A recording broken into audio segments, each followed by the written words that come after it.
This smartphone space is ruthlessly competitive. Background. How did you get into all of a sudden wanting to have so much interest into tech? I can remember running around my house as a little kid with like an old VCR camera, just taking videos of stuff just because it was fun. At what point were you telling yourself, I think I'm up to something special here? There was no YouTube partner program. Nobody made money from this. Nobody's full-time job was being a YouTuber, unlike today. So I didn't really start this with aspirations of, I think I can make it. I think this can be a thing. How does somebody compete with Apple? How do you beat those guys? But they've built up products, great products, that are tied to the iPhone. I'm wearing an Apple Watch right now. At the end of the day, there's a lot of people already in Apple's ecosystem. Everyone's gonna try to play catch up. You gotta get ahead on something. That's obviously easier said than done. And then there's more competition. The more competition, you and I win the most. I'm talking next 3 to 5 years. Do you think there could be somebody that beats these guys? Well, the people who are trying to fix Apple's problems are gonna go work for Apple most of the time. Great point. So you're giving zero hope to everybody else in the marketplace. I am. Outside of Apple. I kind of am. It is tough to, you look at a $2 trillion company, it is gonna be really hard in a short term. Do you think smartphones are gonna be around forever? Do you think a product's gonna come out that's gonna replace smartphones? That's the billion-dollar question, is what's next? My guest today is the #1 tech YouTuber with over 13 million subscribers. He's interviewed Elon Musk, Bill Gates, Kobe Bryant. I think in a 26th Democratic debate that was taking place, he even asked questions from the candidates about the future of technology. With that being said, Marques Brownlee, thank you so much for being a guest on Valuetainment. Hey, thanks for having me. Excited to be here. So how's it feel having 13 million subscribers? You're going out, you can't go to the airport without people recognizing your face.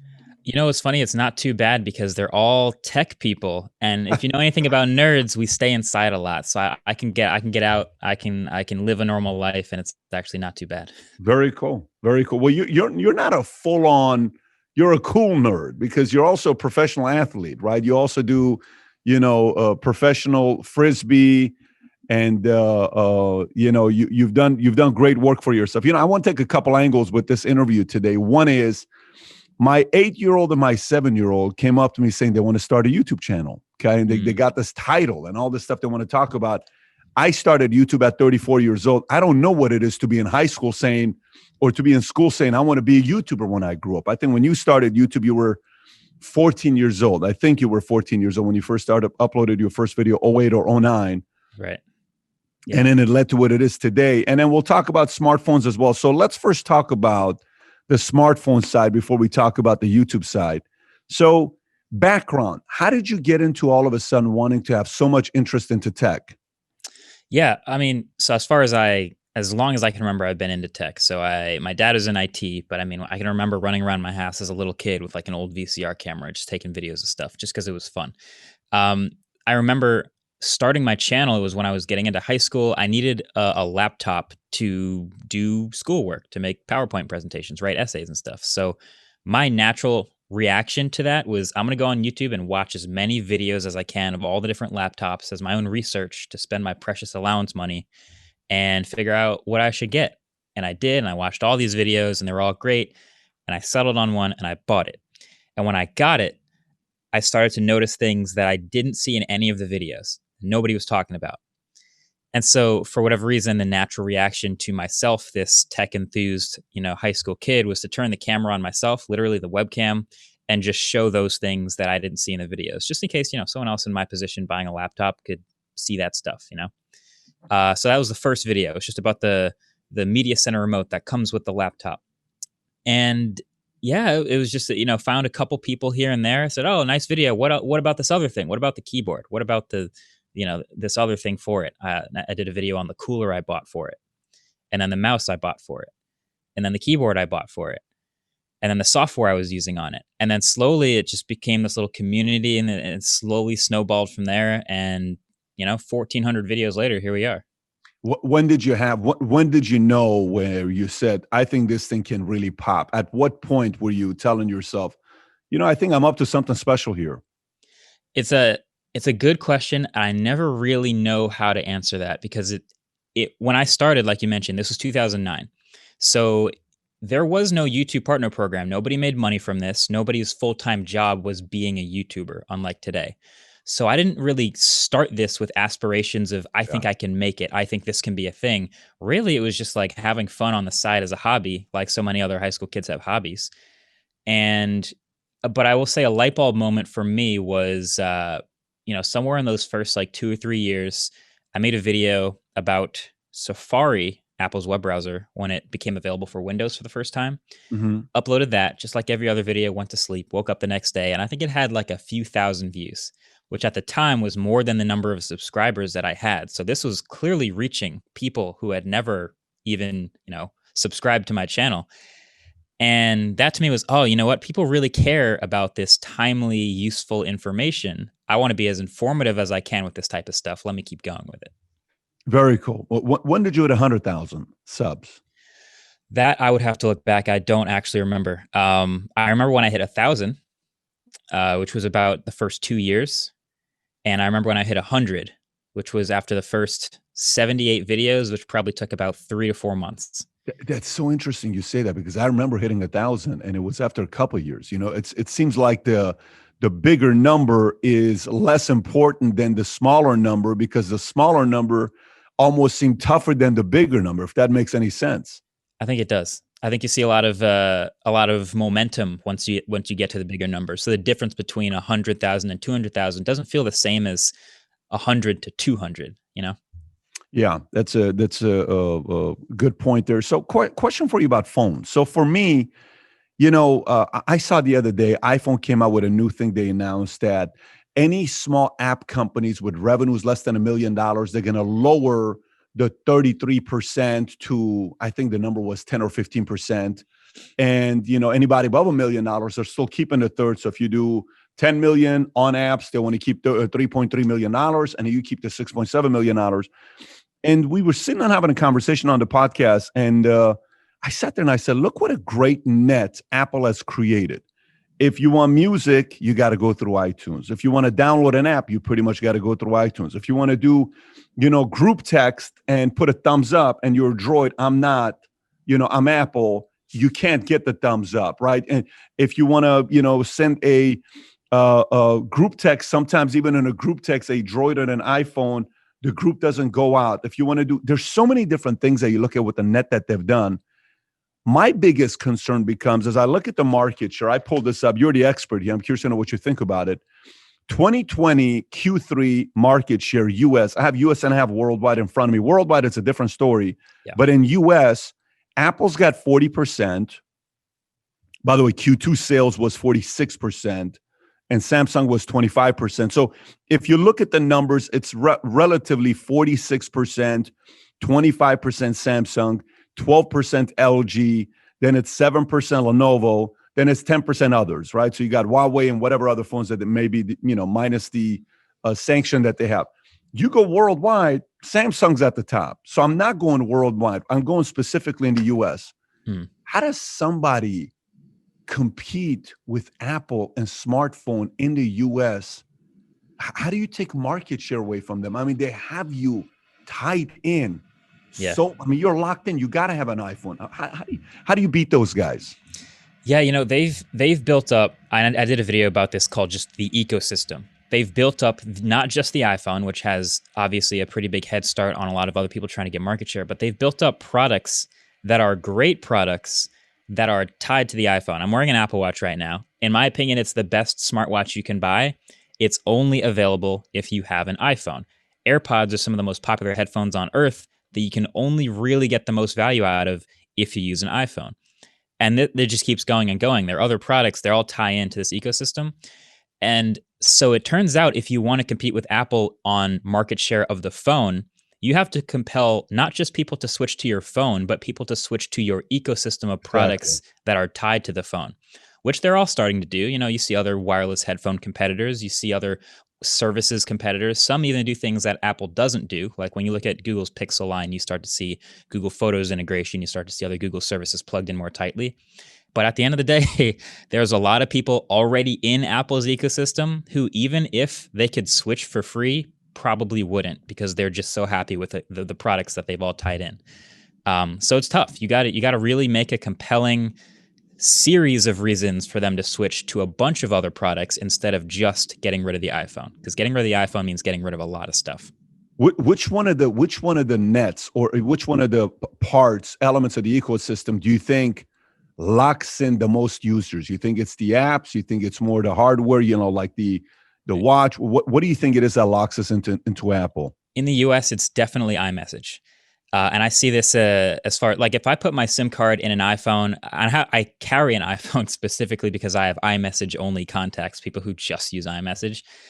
It's not so much the case worldwide. If you look at, like you mentioned, other areas, they buy phones just based on the hardware. Like Huawei is gigantic in China because people don't necessarily care about the iPhone's hardware, and iMessage is not really useful to them. So in the US, it's for sure iMessage. Then I think you might see some pull from like just hardware accessories. The headphones, the cases, the apps. The App Store is obviously a huge one, but I think it's iMessage here. So if, let's just say, Samsung was to hire you as a consultant, let's just say Google hired you. Let's say some of these guys hired you as a consultant and said, Marques, look, you're a student of this business. You know this world. This is all you study. You're a tech guy that's been, you're the market share we want to go after as well. You're 26 years old. You're somebody that knows this very well. What can we do to beat Apple in the next 36 to 60 months, 3 to 5 years? What angle should we take? What will be number one product, then two, then three? What do you suggest we do? Yeah, man. I mean, free advice is tough, but you know what I would say is you got to get ahead on something, because everyone's going to try to play catch up with what Apple's been doing, and Apple's a market leader in a lot of ways. They do something like remove the headphone jack, and what do you see 2 years later? Everyone else goes, oh yeah, we can make a great wireless set of headphones and remove the headphone jack. You got to get ahead on something. Now, that's obviously easier said than done. You can just say get ahead, but what do you do? And I think to me, that all just comes down to trying to make the best possible product. And this is what I focus on in my videos, is how good is the product really for you and I to buy, for you and I to use. And if you can come up with something that's better, objectively better about your product, that can be a sort of a vaulting point for your marketing and for your messaging and for your ecosystem to be built around. But like I said, that's a lot easier said than done, especially in 2020. Something that's better. Mm-hmm. Would you start with where Apple's strongest, or would you start where Apple is weakest in? Because again, for me, let me give you my concern. Here's my concern and where I'm coming from with this. So, for example, for me, I think the best thing that happened to the consumer in regards to Starbucks is Coffee Bean. It's the Dunkin' Donuts coffee. It's the McDonald's coffee. It's any of these guys that are coming out with different kind of coffee. They're taking market share away from Starbucks. What that does is forces Starbucks to get better. And then there's more competition. The more competition, you and I win the most, right? Yeah. So do you think there can be a moment where somebody ends up beating these guys in the obviously long-term 40, 50 years? We may not even be using phones. I'm talking next 3 to 5 years. Do you think there could be somebody that beats these guys? I would say the chances are slim, mainly because you don't just talk about ideas. It's the talent that decides, okay, I just graduated from engineering school. I want to work for the best R&D company in the world. Where am I going to go? And the companies that are already ahead have the most pull. So if you're a younger or a smaller company who's like, I want to attack Apple where it hurts, I want to beat them on the thing they're not good at so I get their customers. Well, the people who are trying to fix Apple's problems are gonna go work for Apple most of the time. Great point. So it's double hard for you to pull employees and talent from them and then beat them at what they're not so good at. They're always going to be trying to fix that stuff too. So you're giving zero hope to everybody else in the marketplace. I am. I kind of am.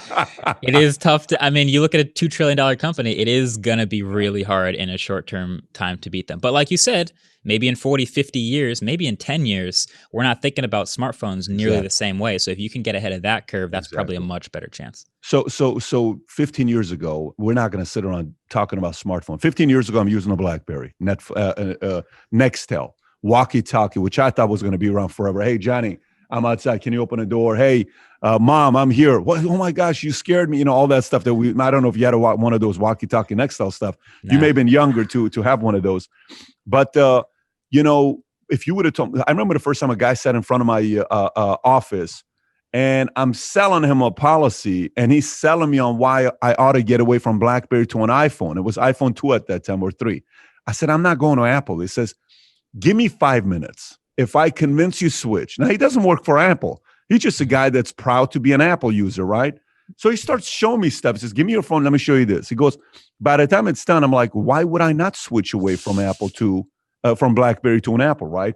So if that revolutionized the game, smartphones, if every time we've had some kind of a thing that's gotten us to get away from what we were using before, do you think smartphones are going to be around forever? Do you think a product's going to come out that's going to replace smartphones? Yeah, that's the $1 billion question, is what's next after smartphones. For me, I feel like, I don't know if I'm just short-sighted, but I always feel like there's going to be a thing that we can pick up and use and then put down and stop using. But I think I realize that that's a little bit short-sighted, because I feel like a lot of the next wave of tech is so much more immersive that you're just in it all the time. Now, whether that's a VR, AR experience, or a microchip implanted in the back of your head or something like that, or you've got these contact lenses with tech in them, I think it's going to be a little more than just an object that you pick up and put down, like we call a smartphone today. But there's a whole bunch of questions about, like, how far off is that? When will that be good enough to pull people away from the smartphone experience that we all know and love? Will it be a generational thing? People who are much older than us never really got on the smartphone wave. People our age might never really get on the next wave, right? So there's a whole bunch of other variables that have to do with that transition. But I think for my short-sighted mind, it's a thing that I use and then stop using. Yeah, I sat down with the founder of Lululemon, and he said, in 20 years, no one's going to care that you're in shape, because everyone's going to be in shape. I said, what do you mean? He says, in the next 20 years, everyone's going to be wearing smart clothes. I said, tell me what you mean by smart clothes. He says, clothes that are going to tell you, don't eat that. When you eat this, your blood pressure goes up. When you're getting into an argument, when someone's pissing you off, when you're around this person, you get more uncomfortable, your anxiety goes higher. He says, smart clothes is going to make all of us be healthier 20 years from now. That's not going to be a big deal anymore. So it's something to be thinking about: smartphones, smart clothes. But in your eyes, what is your favorite phone to use? I know you have a Droid and you have an Apple. What is your favorite phone to use between the two, and why? Oof. I mean, this year, 2020, we saw a lot of weird phones, and I'm making a video about, like, these alternate form factors. But here's what I'll say: the iPhone, you get 2 or 3 new models a year, and you kind of know what you're going to get. It's going to be a little bit different from the last one, a little faster, a little bit better photos, a little bit better screen. In the Android world, I mean, we had the Galaxy fold in half. We had the LG Wing swivel out like this. We have, candy bar phones like I carry, and my SIM card's in a OnePlus 8 Pro. Came out about a year ago. It's my daily phone, but would I say it's my favorite to use daily? It's fine. It works. But there's just so much more variety and competition within that Android world that breeds all kinds of interesting stuff that I think is my favorite to observe. Now, I think eventually Apple will get into that sort of alternate form factor market, and I'm excited for that. But if I were to pick one right now, I'd probably say something like the Galaxy Fold 2, which would earn my Most Improved award for smartphones this year. So why do you use a Droid over an Apple? I mean, why do you use a Droid as a day-to-day use more than an iPhone? And by the way, I'm curious, the Droid, what is the service? Are you with AT&T, T-Mobile, Verizon? Who are you with? Yeah, I've got AT&T. Okay. I not super tied to them, but they work for now. And I use this as my main phone because of the customization that I'm a tech fan. I enjoy setting up and changing my experience every once in a while. Some people just change their wallpaper. Some people change their icon pack and the color theme and all kinds of other stuff. I'm one of those people. So I get a lot of fun every few months switching it up on Android. You can do that a little more on iOS now, which is fun, but it's sort of a workaround, kind of a hacked way. So it's not perfect yet, but that's the main reason I think I enjoy my Android phone so much. Also, if I put my SIM card from my Android phone into my iPhone, iMessage is notorious for just swallowing up all of your texts. And if you take that SIM card back out of the iPhone and put it back into the Android phone, most people who do that start missing text messages because iMessage continues to grab texts. So I don't think I'll ever consolidate to one SIM. I think I will probably always have an iPhone SIM and an Android SIM for that reason. Marcus, what phone numbers do you give to people on your iPhone? What phone numbers do you give to people on your? I mean, how do you mix the two up, or does family have both numbers? It is sort of a mess. I give most people my Android phone number because that's what I've had the longest, and I have some family and some contacts that have my iMessage number, just because they were sending videos or whatever family group chat reason there was. But yeah, the number I've had since high school is my Android phone number. That's the one 90 something percent of my contacts have. But it is pretty I don't know how to choose which one to give someone. I guess if they're sending me a video, iPhone, right?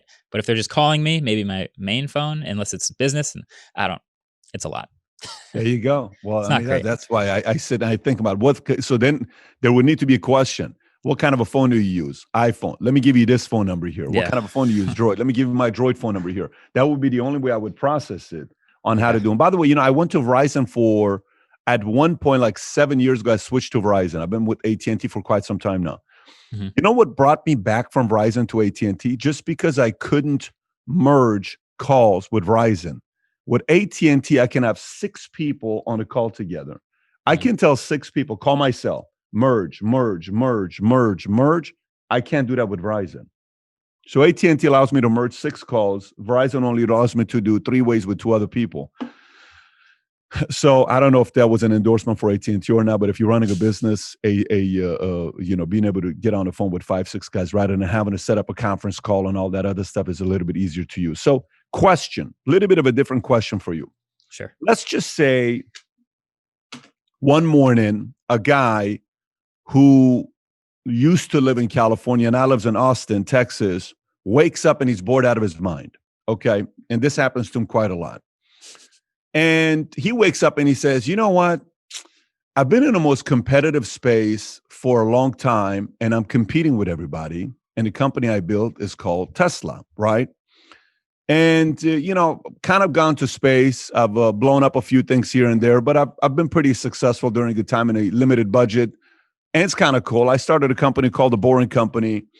What about if I decided to go in, screw with everybody, and start a smartphone company? Could I compete with everybody else out there? My name is Elon Musk. Mm-hmm. Huh. Okay. So I've heard a lot of, could one of these companies start a smartphone, especially Tesla? Tesla makes batteries. Could Tesla make an incredible smartphone with great battery? And my initial thought is, yeah, of course. Why would I ever doubt Elon and him with a startup? Of course, he could probably pull it off. But the other hand is this smartphone space, especially in the top, bit of market share, as we were describing earlier, is ruthlessly competitive. Now, of course, the auto industry was ruthlessly competitive before Tesla came along, but Tesla came along with a new technology that it's going to take them years to catch up to. And I don't know if there is a new technology that smartphone makers aren't considering or haven't already tried to start working on that someone could just leap in and dominate at. Smartphones are trying all kinds of stuff. When you look at the new highest end phones, it does seem very consistent, the same high end screens and cameras and everything. But I was just talking about the folding phones, the swiveling phones, the new battery tech we see, all this wireless tech, all this stuff is getting better at a very high rate. And if you're going to just jump in there's another company called Red that I'm a big fan of that makes incredible cameras. And they decided they were going to jump in and make a smartphone a couple of years ago. And I thought, okay, yeah, Red could make a phone and their advantage would be the camera. And they made a terrible phone and it died before the year was over. So I don't know that you can just jump in and immediately start competing for the top end of market share. You can make something interesting, but I think it would be pretty tough. See, the difference between Red and Tesla would be no one knows the founder of Red except for people in the world. Everybody knows the founder of Tesla. And Tesla likes to do things when you tell him he can't do it. The guy Elon. Right. You know him. You've interviewed him before. You've been to his plant before. You've seen what he's done. And he prefers that. He likes that. And I think in your interview, you said what? The the number one car. He posted in an article. He talked about it. The number one car where people switch over to a Tesla is what? A Prius, a $24,000 car that they switch over to the Tesla. And you asked him a question whether you guys going to be able to come out with a cheaper car, and he said maybe 3 years because manufacturing, being able to keep up with orders, et cetera, et cetera. Mhm. You know, if you were to say ecosystem wise, you know, Apple is pulling from their app, their iMessage, their other hardware, the phone, watch you just showed. Who has an ecosystem to be able to pull into having a phone? Would it be a Tesla? Would it be a Facebook? Would it be an Amazon? Who would it be that has an additional product already to say, here's what we already do. We're going to come up with a phone. And if you use us, we're going to give you an extra experience on ... Right. Yeah, that is really interesting. So Amazon did try making a phone. It didn't go great, but you would think, so Amazon's got AWS, they've got the Amazon store, they've got their own app store, they've got Amazon Music. That's a good start. That you could kind of tie in. I don't know if anyone's compelled to switch from their iPhone because of Amazon Music or something like that, but if they could make some cool exclusives with the Amazon.com store, maybe that's something. But I think what I found is the most compelling reasons to switch are actually just great hardware. So if you could make a great smartphone accessory, and I don't think a Tesla is going to be that smartphone accessory, but if you can make a great accessory that is amazing hardware and works best when you have your phone and not the iPhone, that becomes a reason to switch. Because all of Apple's services are fine. iMessage is fine. Apple's mail service is fine. Safari is fine. I'm not looking for a reason to switch web browser. I can use Chrome on the iPhone, whatever. But if you have like these incredible headphones and you need to have this phone to be able to use this amazing headphone experience, and Apple doesn't offer that, maybe that's a reason. But out of today's existing companies, like you just mentioned, like Tesla, Amazon, whoever hasn't made a phone, Facebook, I think, even tried to make a phone and it was also terrible. So it's clearly tough. It's competitive, but I think it would take some sort of a missing link hardware type stuff. I guess we'll see what's going to happen there. The best thing about it is the fact that competition always breeds innovation, and someone who wants to compete in the marketplace, we're going to see new product coming out. So we just talked about the U.S. market. World market is a complete different story. It's not even close, by the way, when you look at the world market. Mm-hmm. Market share worldwide, Q3. I'll just give you Q3. Samsung's got 23%. Okay. They shipped out 80 million phones. Huawei's got 14.9. They shipped out 51.7 million phones. Xiaomi, I don't even know how to pronounce that, got 13.5%. They shipped out 47 million. Apple's fourth at 12.4%. They shipped out 43 million. And then Vivo is 9.1%. They shipped out 32 million phones. Q3, this is how many phones are being sold. Mm-hmm. How does the world outside of US, because what we know is Apple, iPhone. How does the world view Apple versus Samsung versus us in the US? Because we're obviously very impressed with Apple, but how do they view it? Yeah, there's a couple differences, I think, between the US market and the world market that kind of dictate this market share difference we see. One is the US market is very carrier driven. And so if you're going to get your phone into people's pockets, you need to first get your phone into the carrier's hands and give them a reason to sell it. And you have to have a good relationship with the US carriers. Worldwide, people very much buy unlocked phones. They'll move their SIM card physically between phones. They don't depend on carriers nearly as much. So they're buying more just based on what hardware they can get. The other thing is the US is, if you kind of think of it as like bubbles, is one of the big smartphone markets. The other huge smartphone market is Asia and China specifically, and that's where you see Xiaomi and Huawei. You pronounced it right, by the way. That's where you see them massive, and because their share in China is so high, their overall global share is so high. But then there's a European market, and that's a little bit of a different taste, a little bit of a different mix. So you don't necessarily just get to dominate worldwide market share. You sort of have to approach each market differently and almost run a different style of company in each of these markets to get that market share. So Apple's challenge is the Chinese market, and Xiaomi's challenge is the US market.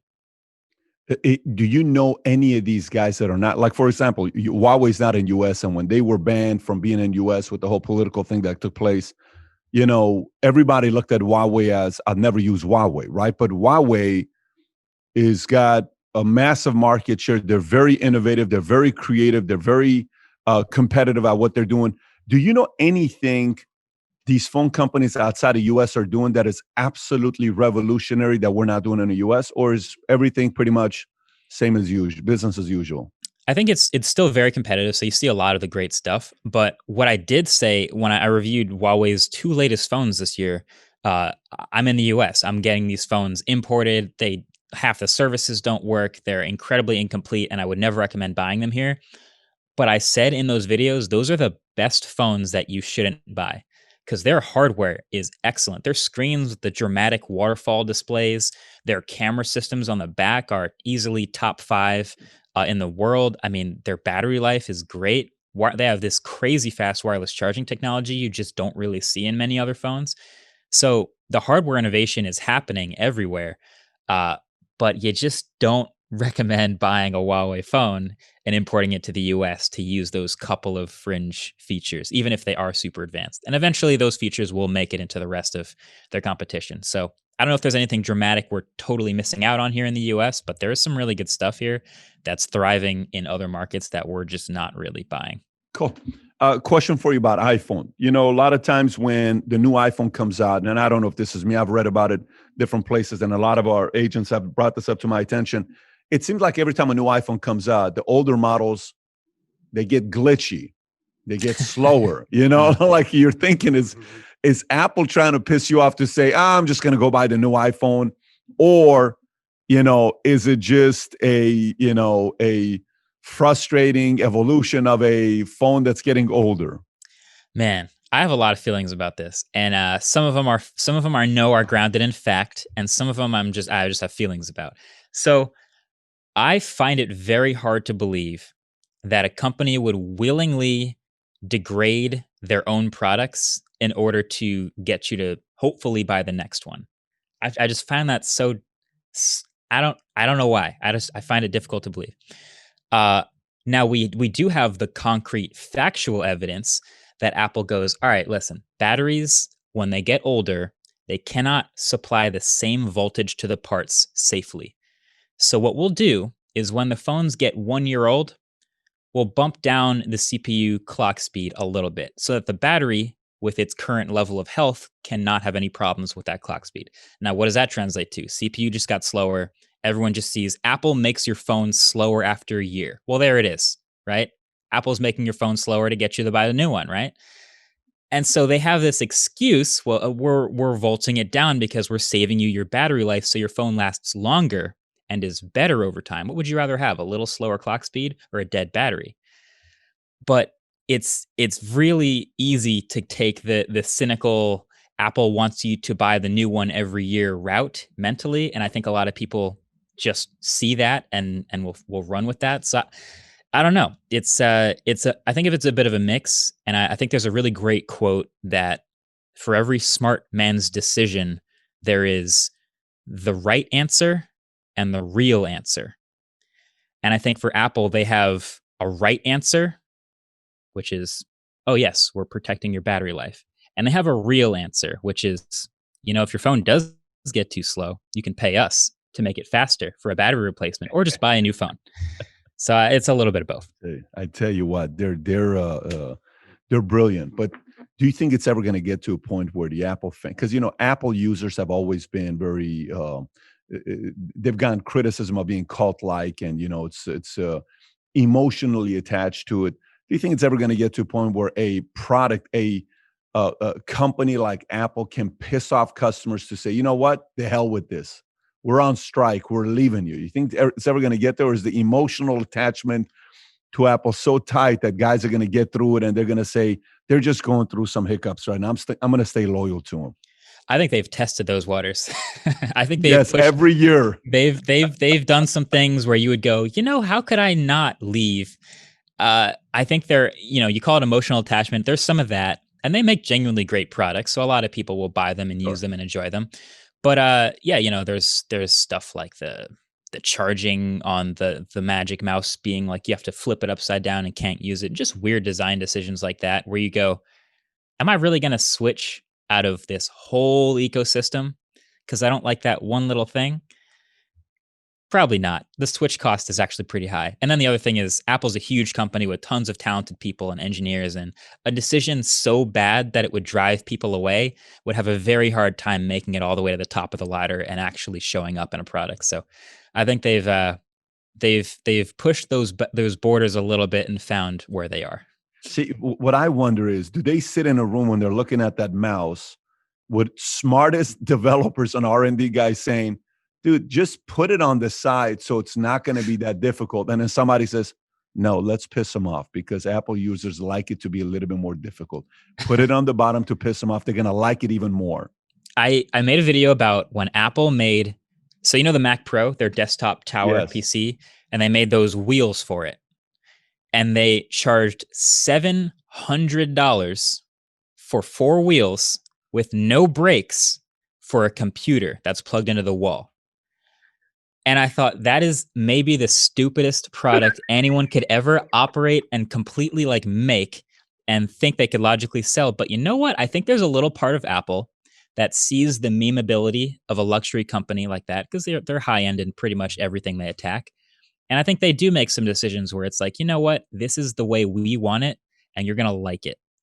And, you know, they made those $550 headphones not too long ago that have some other questionable decisions with that case. And I think it's just like they've got some designers that just see it a certain way, and you're just going to have to just deal with that part.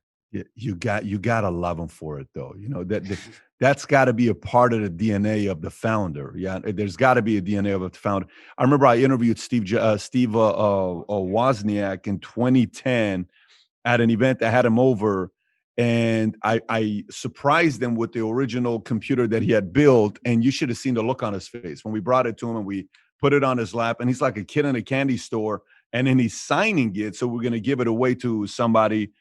And you ask questions. Why did you guys do certain things that was just out of whack and different? You know, and they almost had a chip on their shoulder to say, we're going to build the best product. You're going to love it. We're going to do it our way.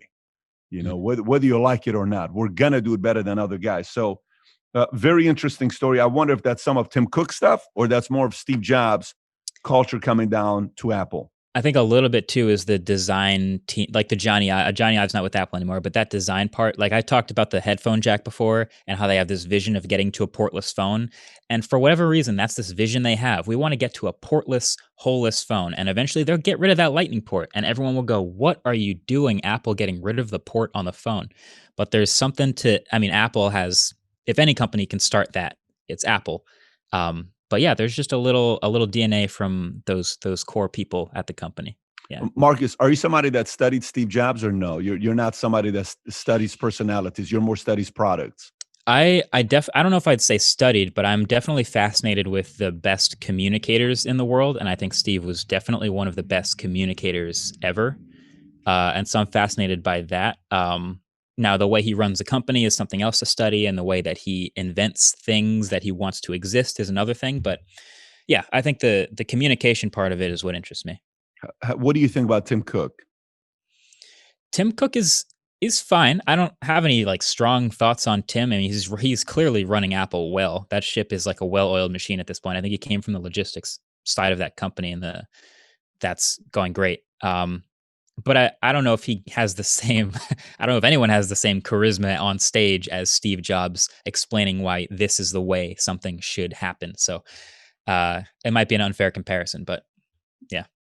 I think he's done a great job. I'm a fan of Tim Cook, and I think he had a very, very tough, nobody wanted that job. Just think about it. You're about to replace the man. True. And you're going to go do this. And typically when somebody replaces a guy with that big of a personality, they last for a year and a half, 2 years, they get fired, and then they bring a new person. And then people compare them, not to Steve, they compare them to the CEO that got fired, which is a little bit of an easier job. But it's very impressive what Tim's been able to do. So these were great questions, great answers you gave to the topics we covered with smartphones. Let's go into YouTube. So, nowadays, I went to school and they were asking questions, and on survey came back that the top thing the kids wanted to do in the grade level they're in, 8 and 7 year olds, they want to be YouTubers when they grow up. When you were in high school at 14, um, and you started your YouTube channel, how many other kids in school were also YouTubers like you? Definitely, Okay, definitely got it, none. got Absolutely it. none. And did you go to a big school or was it a small school in Jersey? Public, pretty big school. Okay. Yeah, thousands of kids. Nobody else making, as far as I knew, no one else was making YouTube videos. Uh, I have no idea what the top job was back then. Now that I think about it, but it definitely wasn't YouTube. Crazy, crazy. And what would you say today? Like, let's just say, so that was 14, Mhm. 12 years ago. So what if today you were 14 and you wanted to do YouTube, start a YouTube channel versus in 2008, 2009, would your approach at all change today versus then, or would have been the same approach? That is tough. So I get asked a lot, what would my like advice be to someone starting today? And I always feel so bad because I don't really have a good answer. YouTube is very different today than it was 12 years ago, right? The scale is different, the discoverability of something new is different, the saturation of every niche is different. So when I was starting, I wasn't starting with any sort of strategy to make it. There was no partner program for years. I made $0 in the first however many years I started. But it was more of just about this like community thing, this fun building process and learning production and tech enthusiasts, and that's just kind of all it was. If you were starting today, you would kind of need a strategy to get away from, you know, just making videos for fun. If you want to turn it into a job, you need a content strategy, you need a business plan, you need all this stuff. And I just don't have that. I think my advantage was 12 years ago there were 9 tech channels on YouTube and it was easy to just pick one and follow it. And now there's 9,000 of them. Good luck, right? So yeah, I feel bad that I don't have like a good answer for giving advice to the millions of kids who want to be a professional YouTuber. But what I would say is if you do want to make YouTube videos, pick a topic you enjoy and just do it for fun. And you have to be happy doing it for fun and imagine you'll never make a dime off of it ever. Would you still do it for fun? If the answer is yes, go for it. If you're here to make money, it's going to take a lot more than just doing it for fun. Marcus, question for you. If you weren't going to go the YouTube route, say at 14, you didn't start a YouTube channel, what would you be doing today? I would probably be in some marketing department in Okay. some New York City tech company. I think when I first went to college, I was studying communications, but also business and technology and information systems. And I think I'd be somewhere in one of those offices in New York City emailing YouTubers about reviewing products. I'd probably be on the other side of that chair. So you'd be looking for guys like yourself is what you'd be Exactly. doing. Yeah. So you wouldn't go the engineer route. You'd be more on the marketing side. So it's interesting because you never had an itch for engineering at all. Was it always storytelling and marketing? I had a little bit. I mean, I went to Stevens Tech, which is a great engineering school, and I started actually just as an information systems major, which has a lot more software engineering to it.